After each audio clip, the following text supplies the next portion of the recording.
হাসিনা সরকারের সময় দুর্নীতি করতেই দেশের রেল ও সড়ক বিভাগের বড় বড় প্রকল্প হাতে নেওয়া হয়েছিল বলে মন্তব্য করেছেন সড়ক পরিবহন ও সেতু উপদেষ্টা মোহাম্মদ ফাউজুল। সকালে চট্টগ্রামের আগ্রাবাদে সড়ক জোনের উন্নয়ন প্রকল্পের মতবিনিময় সভায় তিনি এ কথা বলেন।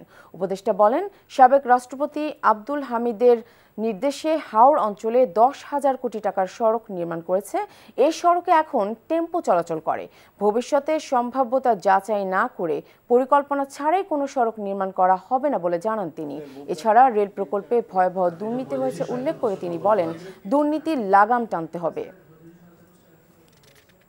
আমি কত টাকা ব্যয় করব এবং এই টাকা ব্যয় করলে আমরা কি সুবিধা পাবো, সেই জিনিসটাকে আমরা কি বলে যে সড়ক পরিকল্পনা কিংবা বললাম যে অন্যান্য পরিকল্পনার মধ্যে আমরা নিয়ে আসছি।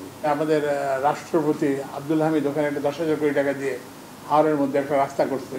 তো ওখানে হ্যাঁ এইটা মিঠামইন ওটা সারা ওখানে পরিবেশ টরিবেশ ধ্বংস করে, মাছটা ধ্বংস করে, কৃষি ধ্বংস করছে, তারপর ওখানে বন্যা করে দিচ্ছে, সবই করে মনে কতগুলো টেম্পো চলে।